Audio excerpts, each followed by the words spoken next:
Celestial, venimos una vez más orando, dependiendo todo el tiempo de su ayuda, de su gracia. Oramos para que usted bendiga su palabra, que usted imparta verdad espiritual a nuestra mente, a nuestro corazón, nos cambie, nos transforme, le dé forma a su iglesia, pueda crecer y ser edificada de acuerdo a su voluntad, de acuerdo a su plan, a su diseño. No es nuestra iglesia, es su iglesia.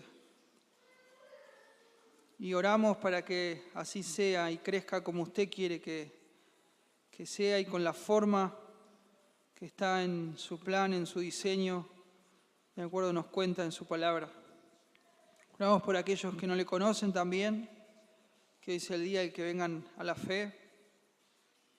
Gracias le damos por su palabra, porque es viva y eficaz y cortante, penetrante, que nos trae delante suyo a rendir cuentas. Oramos, Padre, en el nombre de Cristo Jesús. Amén. Bueno, este es el cuarto sermón que vamos a ver con la ayuda de Dios acerca de la doctrina de la conversión.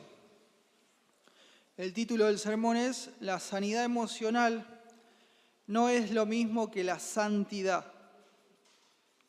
Ese es el título.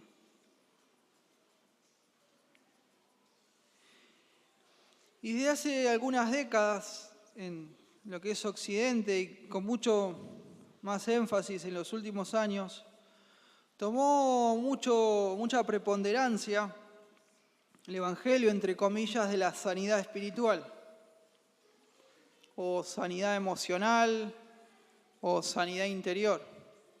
Capaz que donde usted ha estado, le han predicado este Evangelio, le han enseñado sus principios y no con un título, ¿sí? Pero va a ir viendo, mientras vamos avanzando, va a ir viendo que estuvo expuesto a eso. Es un Evangelio terapéutico. El concepto, ¿sí?, detrás de este Evangelio, entre comillas, de esta ideología, de esta cosmovisión, es que, equivocadamente, ¿no?, el concepto detrás es que nuestra mayor necesidad como personas es aprender a estar en paz con uno mismo. Ese es el objetivo.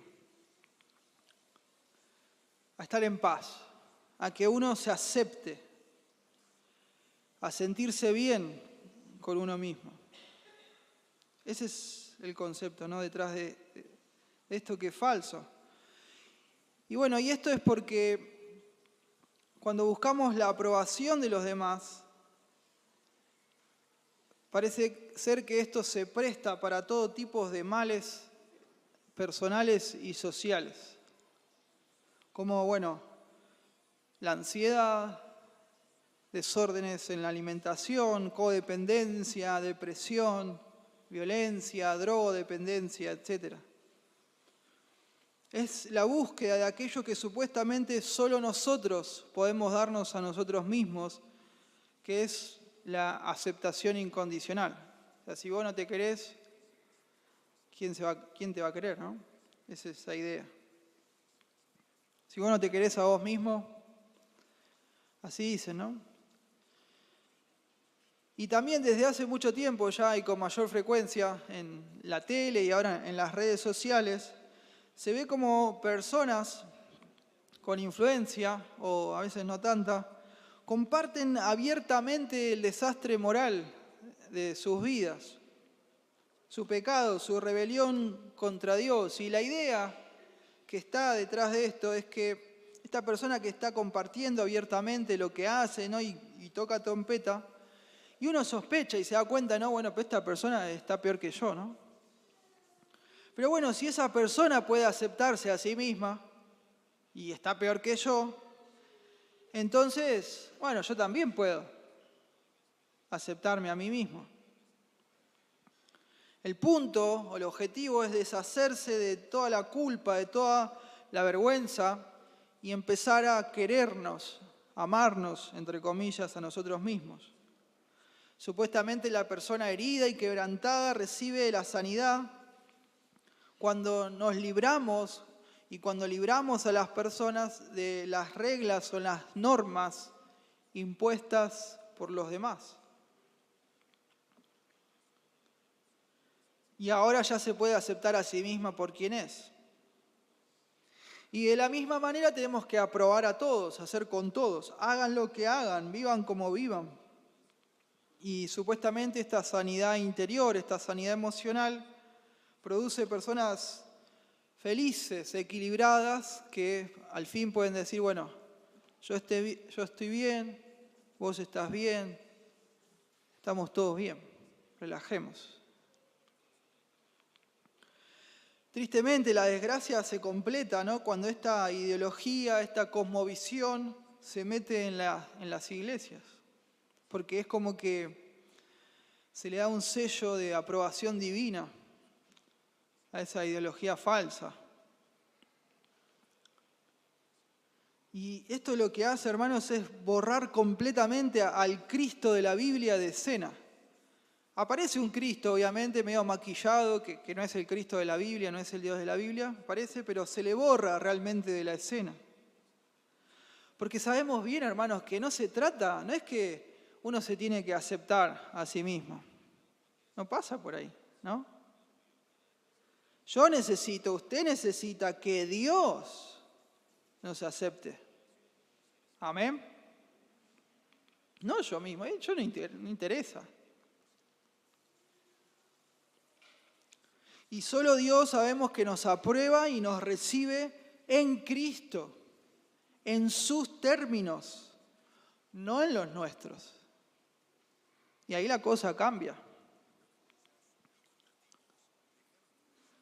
Esta cultura, ¿no?, basada en este evangelio terapéutico de la sanidad interior, nos dice que nuestros corazones son como envases vacíos, que bueno, uno de pronto lo puede llenar, a sí mismo lo puede llenar. Y nosotros sabemos que como creyentes no podemos hacerlo. Solo Cristo puede llenarnos con la plenitud de su amor, de su gozo, de su felicidad eterna, con ese amor inagotable que Él tiene. Pero cuidado, porque eso no es el Evangelio tampoco.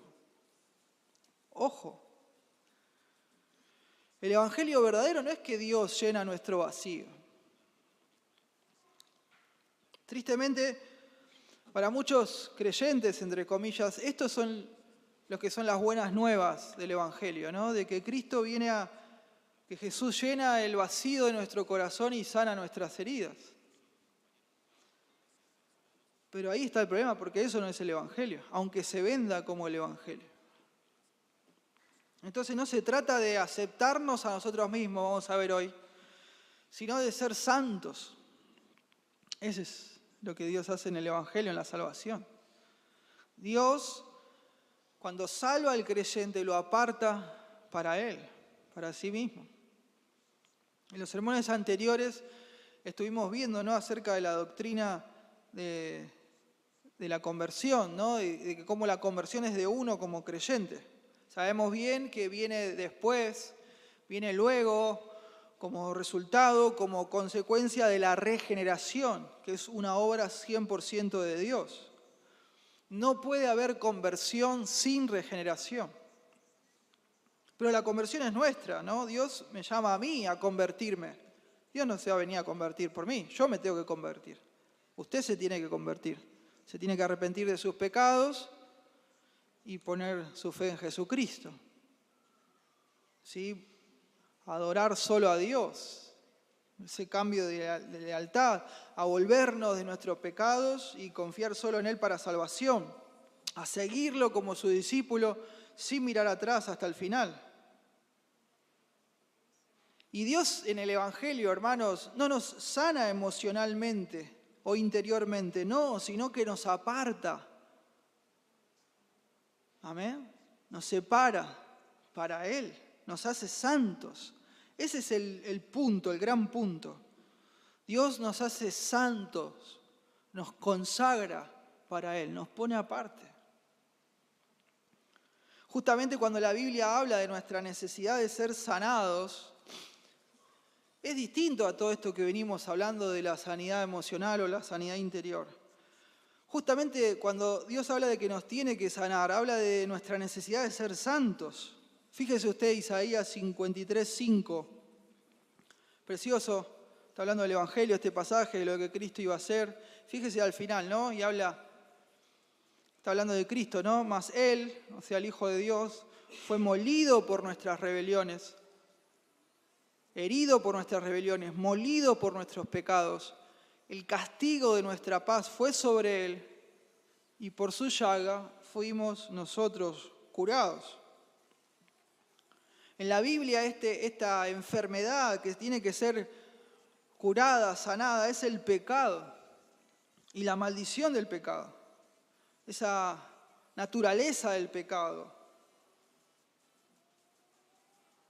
la condena del pecado, nuestra naturaleza corrupta, esa incapacidad que tenemos de agradar a Dios por nosotros mismos. Ser sanado no tiene nada que ver, hermanos, con estar en paz con uno mismo. Nada que ver, sino con Dios. Con Dios tenemos que estar en paz. Que toda nuestra culpa, toda nuestra vergüenza y principalmente el pecado y la maldición de Dios que está sobre nosotros sea eliminada. Y así nuestra relación con Dios se restaure de forma completa. Entonces ser sanados es, en lenguaje bíblico, de acuerdo a la Biblia, es ser hechos santos, apartados para Él. ¿Qué significa entonces que los creyentes son santos? Bueno, no significa que los creyentes somos mejores que los demás. Nada que ver, no. Tampoco podemos adoptar una actitud del tipo, bueno, yo soy santo y vos no. Tampoco. Y mucho menos ser santos significa que tenemos que ser legalistas, fanáticos, ¿sí? Pensando de que Dios nos aprueba, nos recibe porque nos portamos bien, por obras, ¿no? O porque nosotros uno inventa una regla, ¿no? Y piensa que Dios lo acepta por eso. Hay un pastor que cuenta, ¿no? Que fue a conocer a una mujer, a su esposo, ¿no? Para hablarle del Señor. Eran evangélicos fundamentalistas. Y la mujer le dice, ¿sabe, pastor? Yo nunca hice una oración a Dios en mangas cortas. Tremendo, ¿no? Ya pensaba que agradaba a Dios por eso. Pero cada uno de nosotros tiene sus reglitas, ¿no? Que piensa que Dios lo aprueba o lo recibe por eso y nada que ver. No se trata de ser legalistas fanáticos. No es por ahí. Y vamos a ver qué es ser santo. Ser santo, vamos a ver qué es ser apartado para Dios. Esa es la idea. Consagrados para Él, puestos aparte para Él. Eso en primer lugar. En segundo lugar vamos a ver que somos santos, es decir, somos apartados para tener un nuevo amo con mayúscula, que es Dios. Y somos apartados también, en tercer lugar, para tener un nuevo amor. Un nuevo amor. Vamos a ver cada una de estas realidades de lo que es ser santo. En primer lugar, ser santo significa ser apartados. Apartados para Dios. Fíjese usted Colosenses 2:11, ya algo leímos en el tiempo de alabanza, dice, en Él también fueron circuncidados con circuncisión no hecha a mano, al echar de ustedes el cuerpo pecaminoso carnal, en la circuncisión de Cristo. Versículo 12 dice, sepultados con Él en el bautismo, en el cual fueron también resucitados con Él, mediante la fe en el poder de Dios que le levantó de los muertos.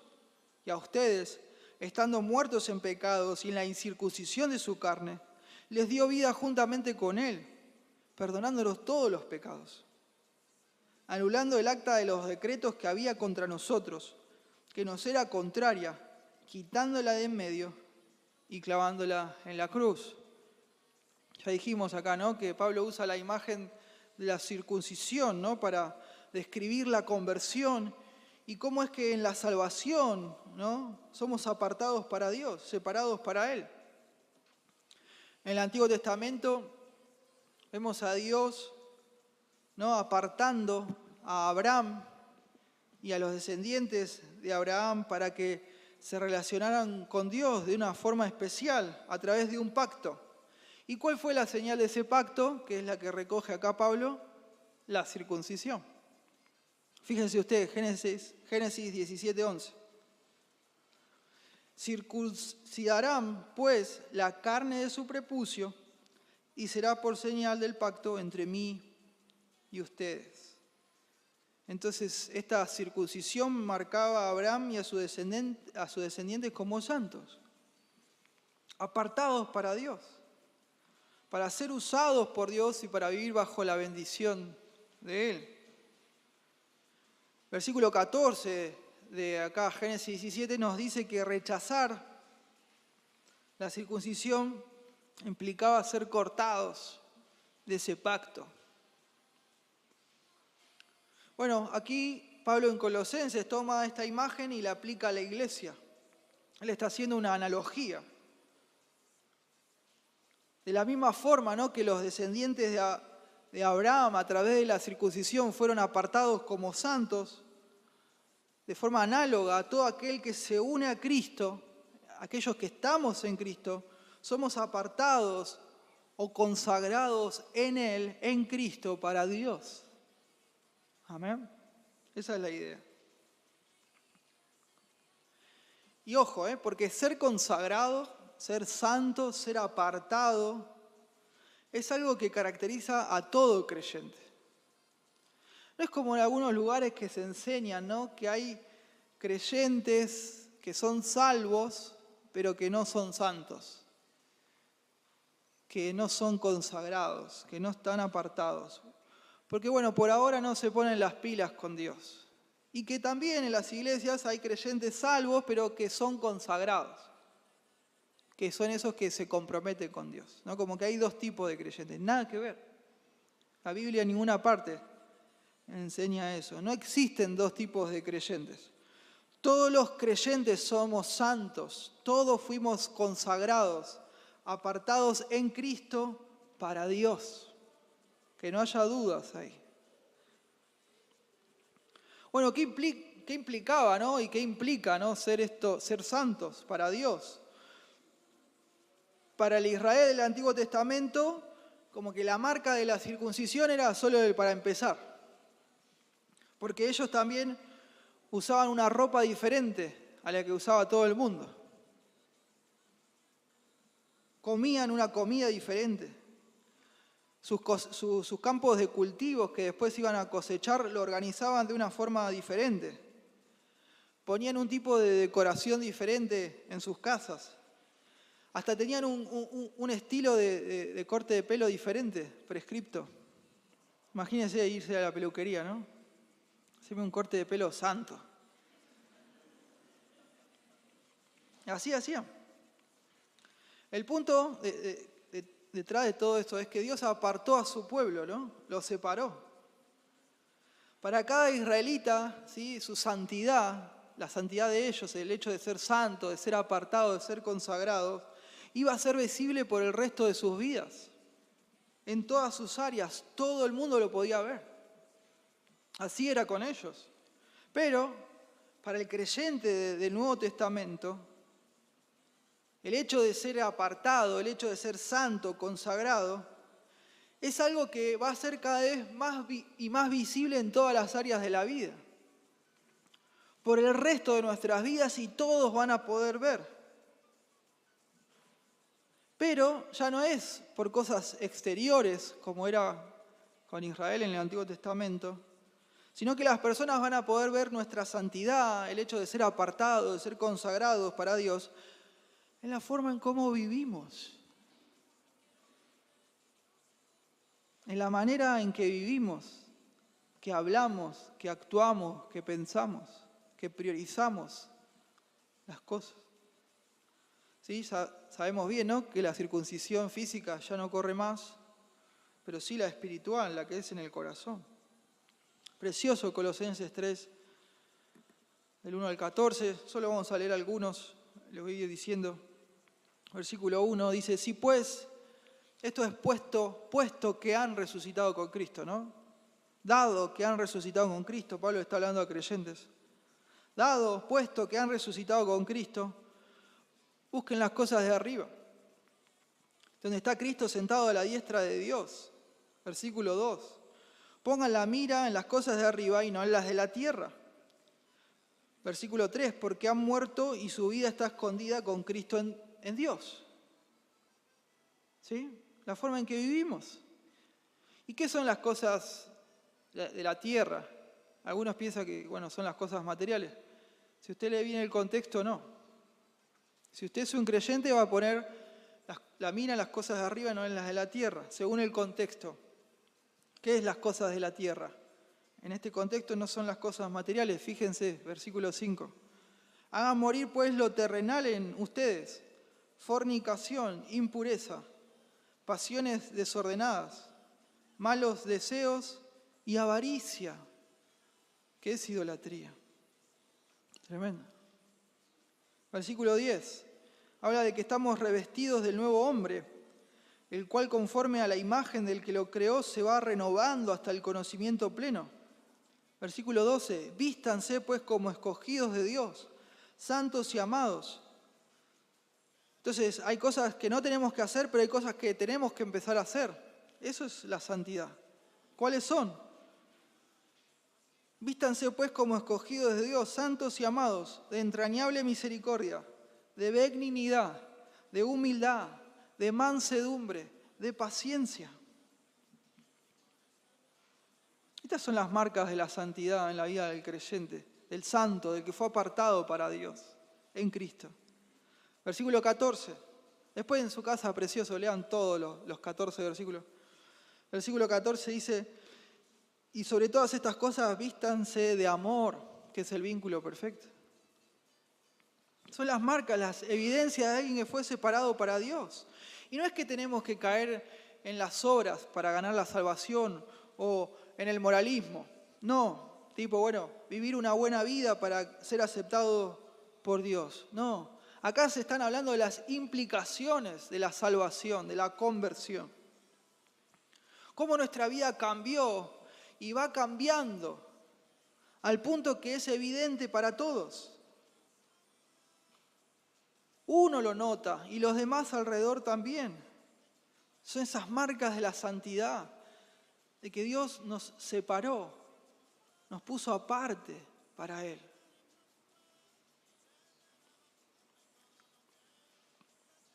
Estas marcas, estas evidencias son la forma en la que usted y yo podemos reconocer a una nueva criatura en Cristo. Cuando la cruzamos por la calle, cuando de pronto se mudan al lado nuestro y pasan a ser nuestros vecinos. Uno hoy por hoy no lo reconoce por su ropa, aunque sí, ¿no? Cuando Dios salva a un hombre o una mujer, ¿no? Se viste distinto, ¿no? No se viste así nomás. Ya sea hombre o sea mujer, ¿no? No se viste con la intención de provocar a nadie. Amén. Sea hombre o sea mujer. Y no dice, pero es problema del otro. Si el otro... No. Bueno, el otro tendrá su problema, amén, pero yo me tengo que cuidar cómo me visto. No es así nomás. Pero no nos damos cuenta tanto por cómo se visten o por lo que comen, como era en Israel del Antiguo Testamento, sino justamente por su estilo de vida, por su forma de vivir. Y uno como creyente, y este es el punto, hermanos, no es que aprende a vivir así porque uno descubrió el truco y aprendió a amarse a sí mismo, como enseña el Evangelio emocional, ¿no? Terapéutico, sino porque Dios hizo una obra sobrenatural en nosotros cambiándonos. Amén. Cambiando nuestra naturaleza. Y cuando Él cambió nuestra naturaleza, nos apartó para Él, nos hizo santos. Dios hace santo a los creyentes, los consagra, los separa para Él. Y los hace distintos, diferentes.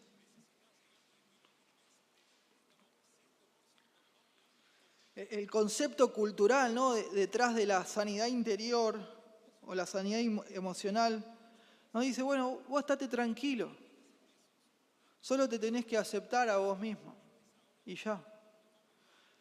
Pero el Evangelio dice no.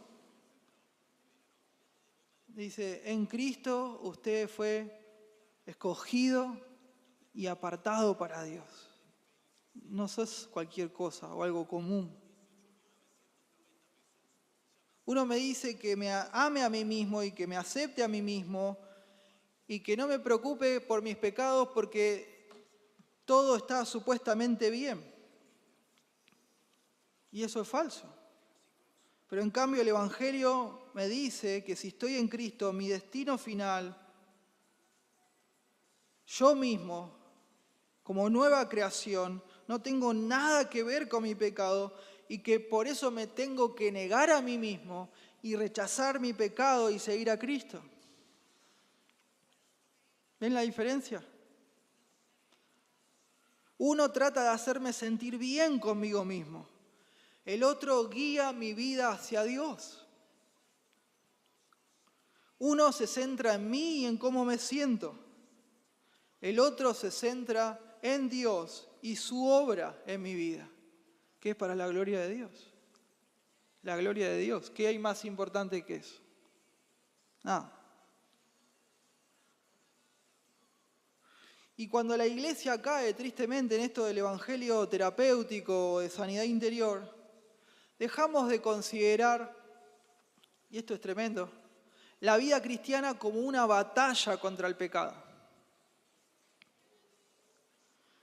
Y la convertimos en una batalla para sentirnos aceptados. Por eso tenemos que rechazarlo.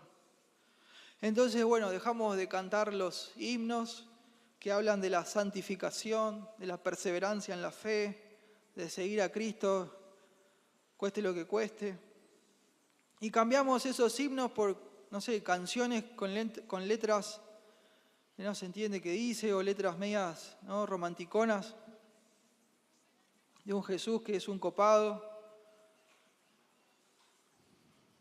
y que nos abraza siempre sonriente, ¿no?, con algodoncitos.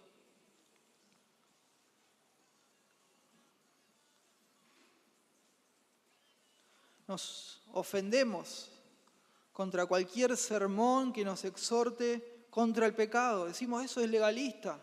Nos enojamos con hermanos y hermanas maduros, fieles, que con amor, ¿no?, con lágrimas en sus ojos nos exhortan contra el pecado. No, eso es legalista.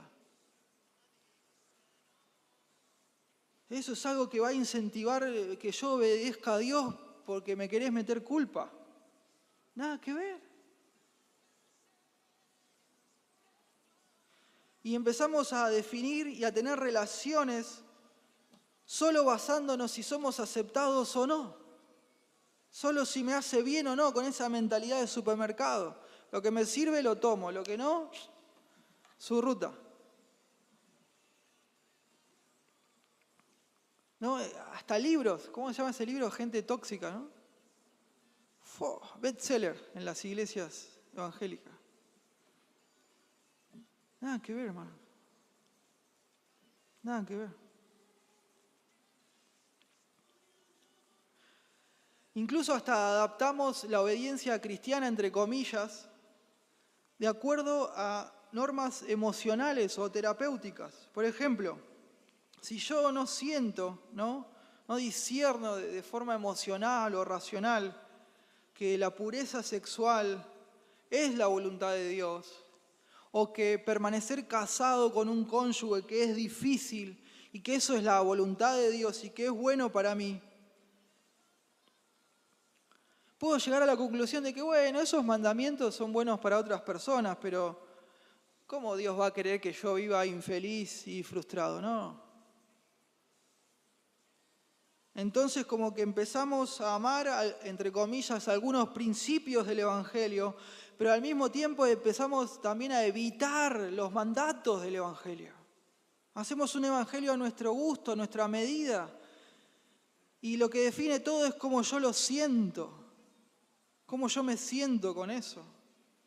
Todo filtrado por mis propios sentimientos personales. Sabemos bien, hermanos, que ser santo no significa simplemente obedecer reglas o mantener códigos externos de moralidad. No, obvio. Vivimos distinto porque Dios nos dio una nueva naturaleza y por eso somos distintos, diferentes, porque Dios nos separó para Él y nos dio una naturaleza diferente. Amén. Uy, hermanos, seguimos luchando contra el pecado. No es que listo, no reniego más con el pecado. No, sabemos que va a ser hasta que Cristo nos venga a buscar. Fíjese 1 de Pedro 2:11. Amados, yo les ruego como a extranjeros y peregrinos que se abstengan de los deseos carnales que batallan contra el alma. Y le está hablando a creyentes maduros y maduros a todos. La batalla contra el pecado es una batalla que va a seguir hasta el último día, hasta que estemos en la presencia de Dios. Ahí sí se va a terminar para siempre. Pero hasta ese momento va a seguir. Pero, y por favor prestemos atención a este pero, al tener una nueva naturaleza, no nos es pesado, gravoso vivir de acuerdo a esa nueva naturaleza. Amén. Tenés que seguir a Cristo, tenés que tomar tu cruz y seguirlo. ¡Ay, no puedo, es tan difícil! No, para el creyente no es así. No es gravoso seguir a Cristo. Luchamos, amén, pero no es gravoso. Primera de Juan 5:2. En esto conocemos que amamos a los hijos de Dios, cuando amamos a Dios y guardamos sus mandamientos. Cortita la hacía Juan. Amar a Dios, amar a los hermanos, guardar sus mandamientos. Pues el versículo 3 dice, es el amor a Dios, que guardemos sus mandamientos. Y sus mandamientos no son gravosos. Oh, yo amo a Dios. Amén, qué lindo. Eso se va a ver en que amás a los hermanos y guardás los mandamientos de Dios. Si no, es inchequeable. Y guardar sus mandamientos no es gravoso para el creyente. Obvio que es pesado y gravoso vivir de acuerdo a una naturaleza que no se tiene. Eso sí que es pesado. Imposible es, mejor dicho. Y es bueno que cada uno se lo pregunte. Alguna vez en la vida hay que preguntárselo. Hay gente que dice, no te lo preguntes, hay que preguntárselo. Si usted es honesto intelectualmente, se lo tiene que preguntar. ¿Será que vivo como si no hubiera sido apartado porque nunca fui apartado para Dios? Por lo menos hasta este momento. Es duro de pensar, pero es necesario. A veces hay tanta mundanalidad en las iglesias que la gente tristemente llega a concluir que parece ser que nacer de nuevo no tiene ningún impacto. Pero no, hermanos. Es que las iglesias están llenas de gente que todavía no nació de nuevo. No están apartados, separados, consagrados para Dios. Y gran parte de esto es porque no se predica el Evangelio como es, sino que se enseña este Evangelio de aceptarse a uno mismo, de estar en paz con uno mismo. Y no el Evangelio de la Biblia, el Evangelio de Dios. El único Evangelio verdadero que es el único que tiene poder para salvar. Amén. En segundo lugar, ser santos, además de ser apartados, significa ser apartados para un nuevo amo. Para un nuevo amo. ¿Por qué es importante la santidad? ¿Por qué se hace tanto énfasis? Y a veces nos puede entrar la duda y el miedo, ¿no? Porque enfatizar tanto en la santidad, tanto en la obediencia, de pronto puede atentar contra el Evangelio de la gracia. Yo creo que bastante de esas dudas, de esos miedos son fomentados, ¿no?, por falsas enseñanzas, de un lado y del otro, enseñanzas legalistas Y cuando uno conoce la gracia, ¿no? Ya se va al otro extremo. O enseñanzas liberales, ¿no? Que nos dicen, no, vos querés agradar a Dios por tus obras. No, yo quiero obedecer porque es lo que dice la Biblia. A veces está esa duda, ¿no? Pero sabemos que no es así. Justamente es la gracia de Dios, hermanos, la que en el Evangelio nos capacita, nos habilita para vivir en santidad y obediencia a Dios con todo nuestro corazón. Así es su gracia. Esa misma gracia es la que nos anima y nos exhorta en el mismo sentido. Nos impulsa a ser santos, a obedecer a Dios, porque ahora por fin podemos hacerlo. Queremos y podemos. Es la gracia la que lo hace, la que nos salva, la que nos separa para Él. Es importante justamente la santidad, porque ser apartados es ser apartados para un nuevo amo. Así vemos en Romanos capítulo 6, es la figura que dibuja Pablo ahí en Romanos 6. Fíjese, vamos a leer versículo 1. Romanos 6:1 dice, ¿qué pues diremos? ¿Vamos a perseverar en el pecado para que la gracia abunde? Bueno, de ninguna manera, dice Pablo, ¿no? A partir del versículo 2 y empieza a argumentar. La pregunta que obvio que puede surgir, ¿no? Es, bueno, si Dios ya nos perdonó completamente, nos aceptó completamente por la obra de Cristo, ¿por qué? Bueno, ya está, ¿no? Ya soy salvo, ¿por qué no seguir pecando? Bueno, Pablo dice, no, nada que ver. Y empieza a argumentar a partir del versículo 2, ¿por qué no? En primer lugar, vemos del versículo 2 hasta el 5, los creyentes fuimos unidos a Cristo en su muerte, sepultura y resurrección. Dios nos unió vitalmente a Él. Estamos 100% identificados con Él. Antes éramos esclavos del pecado, como dice el versículo 6. Antes esa naturaleza que teníamos corrompida por el pecado nos gobernaba.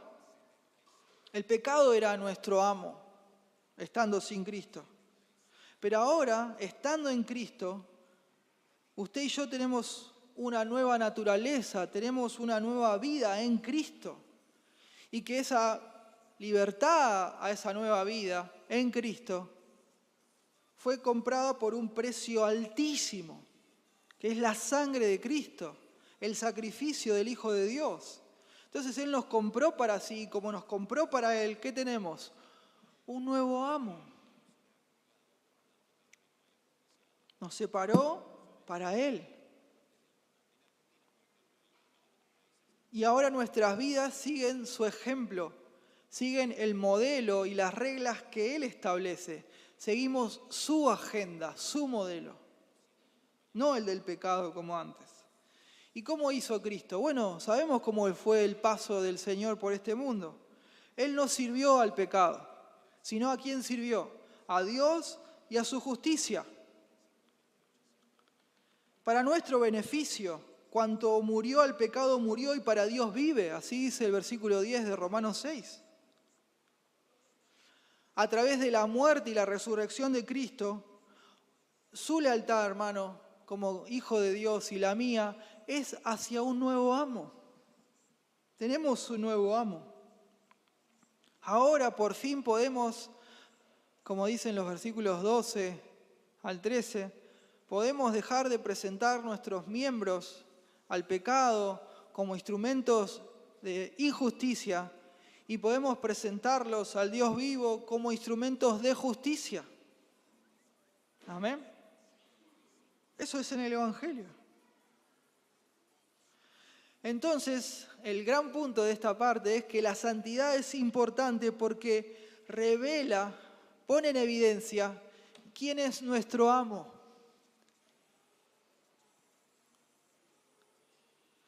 Los creyentes, piensen en un desfile, ¿no? Marchamos al ritmo de una música diferente, a un compás que solo los creyentes escuchamos, a un ritmo que solo es real en nuestros oídos. Respondemos a ideales diferentes, a mandamientos diferentes, preceptos diferentes, y el mundo lo ve, lo nota, se da cuenta.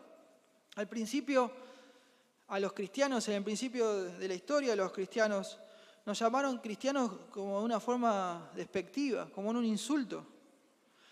Pero es un nombre, hermanos, que nos llena de satisfacción, porque demuestra dónde está nuestra lealtad. Y estas diferencias, ¿no?, de lealtades, los cristianos hacia Cristo y el mundo hacia el pecado, ¿no? Porque hay gente que dice, yo no me someto a Cristo, mi vida la manejo yo. Está mal, están equivocados. El que maneja su vida es su pecado. Su amo, el que no tiene a Cristo, su amo no es el mismo, es el pecado. ¿Sí? Esa es la verdad, la realidad.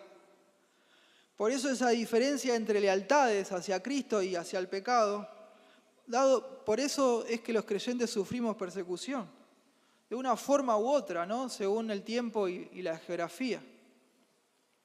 Porque no tenemos los mismos objetivos, los mismos gustos, los mismos valores. No, a nosotros nos gusta Dios y las cosas de Dios. No nos gustan las mismas cosas.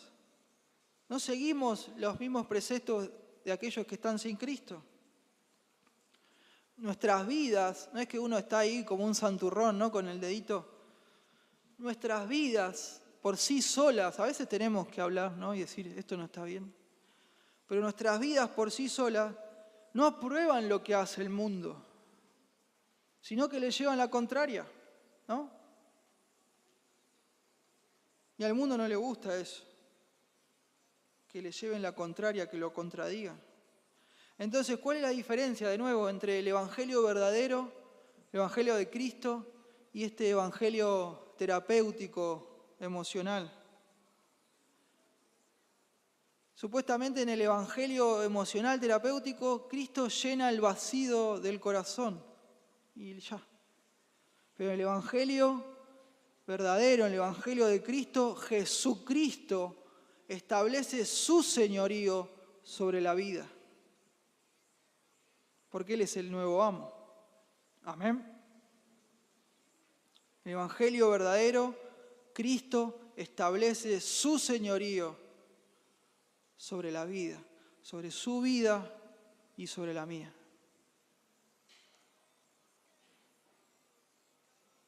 El evangelio de sanidad interior de pronto no niega que Jesús es el Señor, pero simplemente ignora esa verdad. La minimiza, no le da importancia, pero tristemente el efecto es el mismo. Porque nada se me va a ponerme a darme la contra o contradecirme esa necesidad, ¿no?, que mi corazón tiene o siente, ¿no?, por ser amado y aceptado por encima de todas las cosas, y eso es lo más importante. Puedo confesar de boca para afuera que Jesús es el Señor, pero su señorío nunca me va a llevar al punto de sufrir sirviéndolo o siendo perseguido. Porque no quiero eso. Nunca va a confrontar mi pecado de forma específica a través de la corrección de otros creyentes. Nunca ese evangelio me va a pedir que ponga a Cristo por encima de mi familia, de mis seres queridos, para seguirlo a Él sin mirar atrás, o por encima de mi dinero, o de mi sueño, o de alguna carrera, objetivo respetable que tenga. Ese evangelio nunca me va a pedir eso, porque en el evangelio de la sanidad interior, ¿sí?, de que se trata de que yo esté bien conmigo mismo, ¿quién sigue siendo el Señor de mi propia vida? Yo mismo. No es Cristo, soy yo mismo. De una forma más sutil de pronto, más camuflada, más espiritual entre comillas, pero Cristo no es mi Señor. Esa necesidad de sentirme seguro, aceptado, amado, va a permanecer siempre como el principio que me gobierna. ese principio que le da sentido a mi vida. Mi amigo, mi amiga, hermano, hermana, la lealtad muestra quién es su Señor. Jesús lo dijo de una forma muy contundente, note usted, Mateo 6:24. Ninguno puede servir a dos señores, porque aborrecerá a uno y amará al otro, o estimará al uno y menospreciará al otro. Mateo capturó eso que Jesús seguramente dijo varias veces y lo aplica, ¿no?, al tema del dinero, pero otros evangelistas, es un principio general, lo aplican en otros contextos. ¿A quién está sirviendo? ¿A quién está siguiendo? Si usted está en Cristo verdaderamente, su lealtad se va a mostrar de forma clara en cómo usted usa su dinero, su tiempo, su cuerpo, su trabajo, su carrera, su hogar, su familia. Se va a ver claramente en la forma que usted ama a su esposa y a sus hijos, a sus padres, a sus hermanos. Se va a mostrar de forma evidente cómo usted trata a la iglesia de Cristo. Si como algo esencial en su vida o algo como un accesorio, ¿no? Obviamente que esto no quiere decir que aprendemos a seguir a Cristo en un día, no. Dios nos aparta para Él en el Evangelio y después como que nos enseña, ¿no?, a ser santos y vamos creciendo, pero Él nos aparta. Un hermano enseñaba esto precioso en el sentido, y él daba la ilustración de una boda, ¿no?, un casamiento. Traten de pensar en un esposo y una esposa. Pasan el primer día, ¿no?, el día que se van a casar, y el juez o el pastor, no sé, dicen los declaro, marido y mujer. ¿Son marido y mujer en ese momento? Sí. Acaban de convertirse en matrimonio. ¿Funcionan como un matrimonio? Y no. Les queda un montón de recorrido, ¿no?, de cosas para aprender, cosas que incorporar, cosas en las cuales crecer. Pero a partir de ese momento son matrimonio. Lo mismo pasa con nosotros los creyentes. Dios nos declara santos, nos aparta para Él y ahí empezamos a aprender, a crecer. ¿Sí?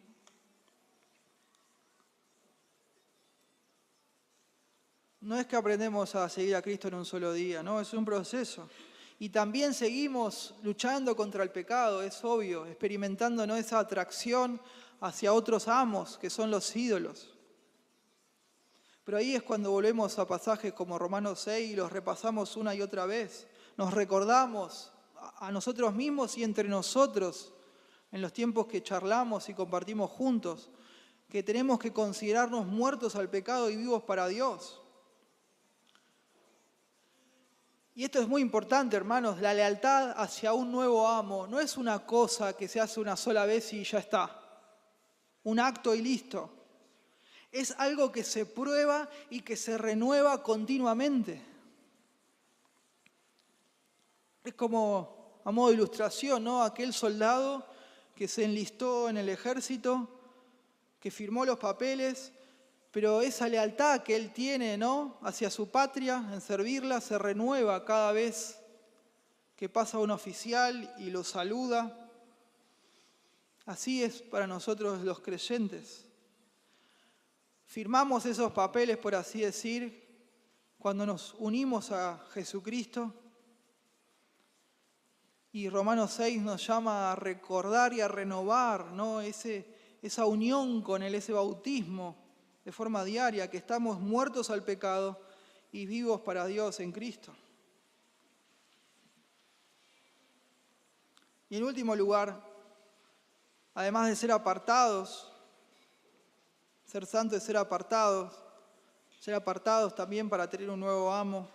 Somos apartados para tener un nuevo amor. Precioso. Fíjese usted, 1 Juan capítulo 4, versículo 7.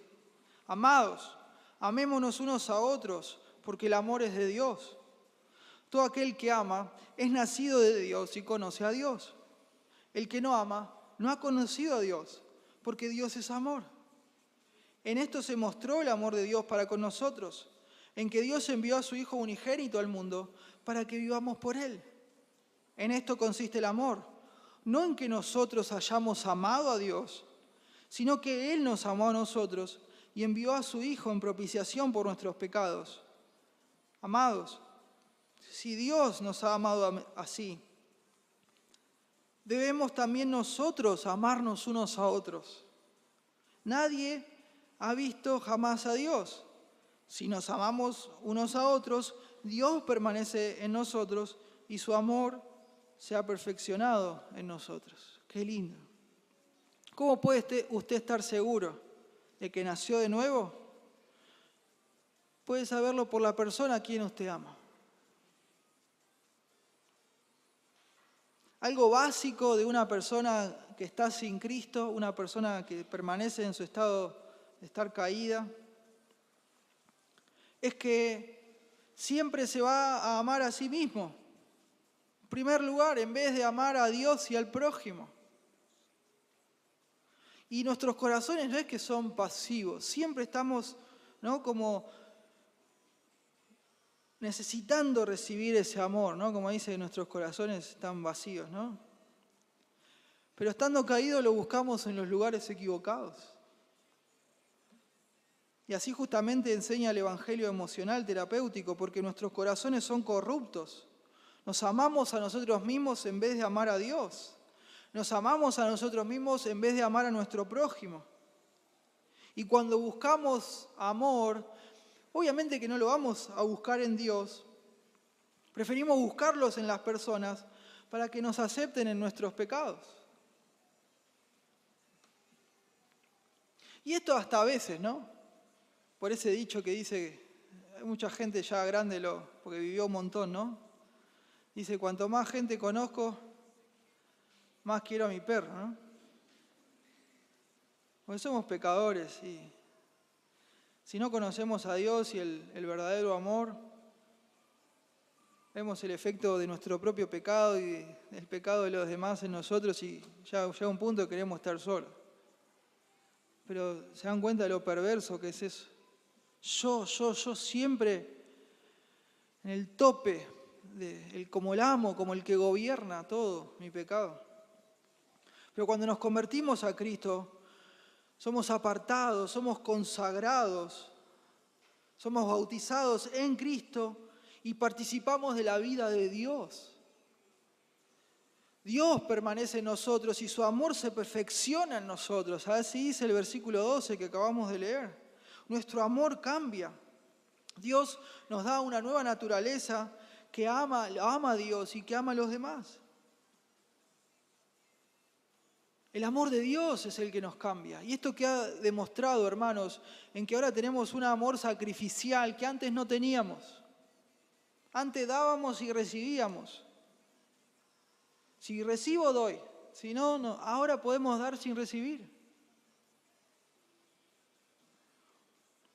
Entonces, es una desgracia, ¿no?, cuando convertimos el amor de Cristo hacia nosotros como una especie de cura terapéutica o de sanidad interior para que, bueno, me acepto a mí mismo y el vacío se llena.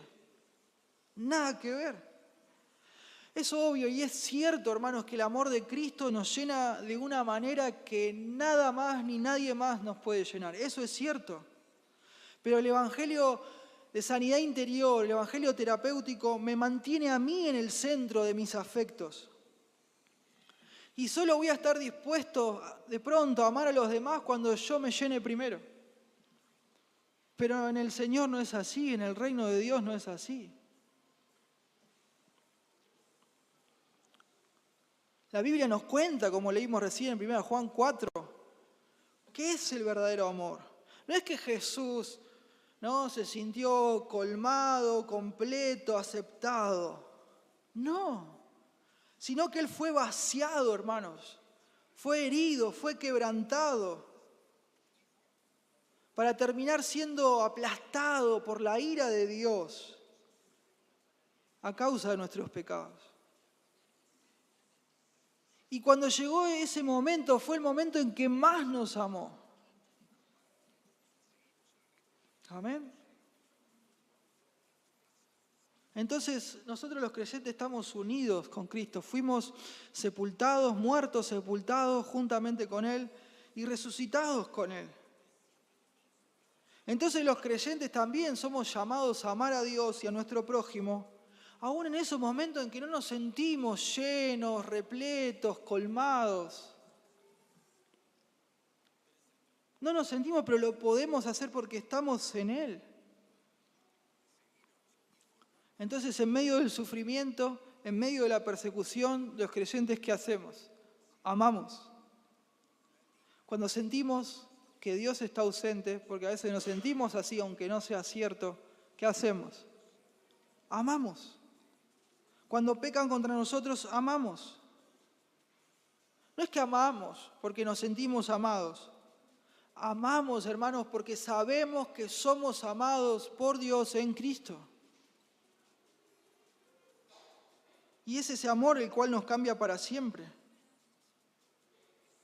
El Evangelio, las buenas nuevas del Evangelio no es que solamente Dios nos acepta, nos recibe, Él se agrada de nosotros, sino que Él nos ama con un amor infinito, un amor incondicional. Entonces nosotros ahora podemos dar de ese amor también, porque sabemos que fue derramado por el Espíritu Santo que nos fue dado, así dice Romanos 5:5. Y podemos dar ese amor, ¿no? Aun cuando en esos momentos circunstanciales lo podemos sentir o no, pero podemos dar.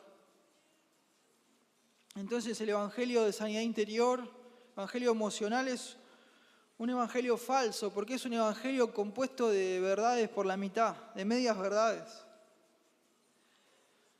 Nos dice de pronto que somos amados por Dios en Cristo y que por eso nuestro vacío se llena, pero el verdadero evangelio, la verdad del evangelio de Dios es mucho mejor.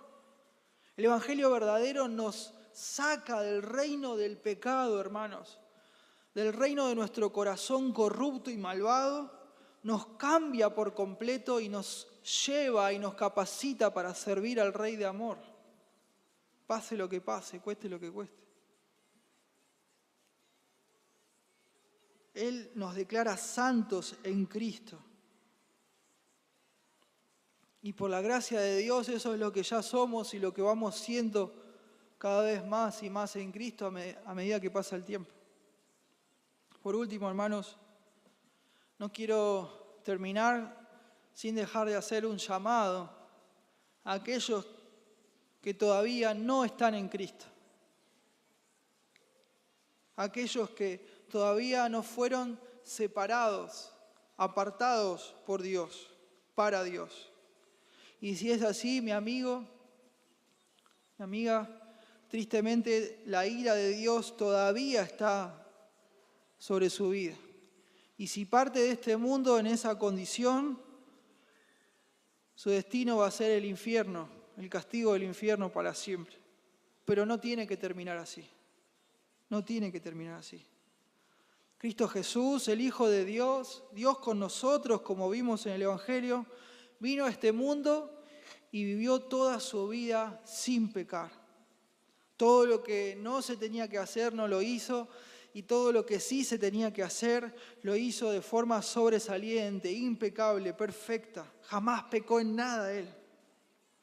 Y en esa condición Él fue a la cruz a morir por nuestra culpa, por nuestro pecado, por nuestra condena, maldad y corrupción, pagando el precio en nuestro lugar, como nuestro sustituto, sufriendo nuestro castigo.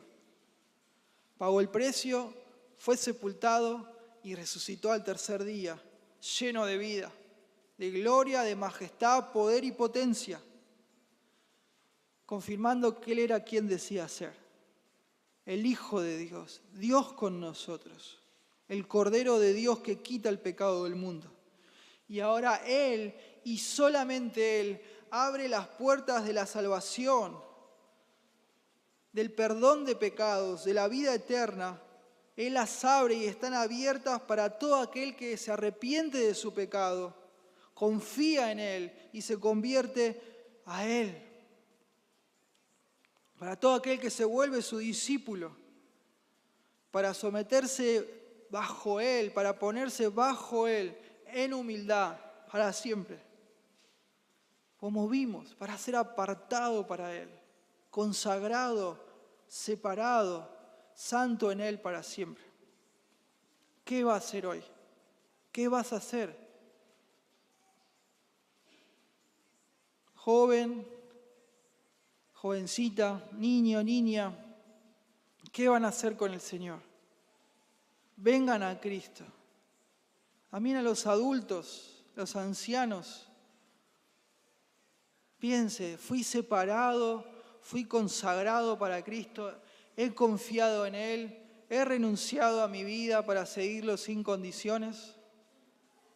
Oremos. Padre Celestial, gracias le damos por su palabra.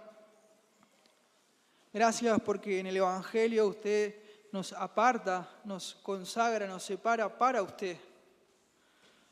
Ser santos significa ser apartados. Significa ser apartados también para tener un nuevo amo y para tener un nuevo amor. Ayúdenos a que nuestras vidas reflejen esa realidad, a no forzarla, a no camuflarla delante de las personas, sino sabemos que usted conoce todas las cosas.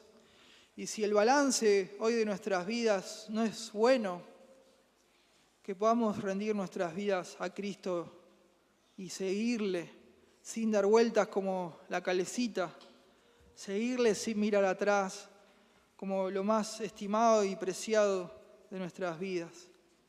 Gracias, Señor, le damos por el Evangelio, que nos perdona, que nos cambia, que nos transforma y que hace que usted nos reciba sin nuestros méritos, sin nuestras obras, sin nuestra religión, solo por la sangre preciosa de Cristo. Gracias le damos por todo, en el nombre de Jesús. Amén.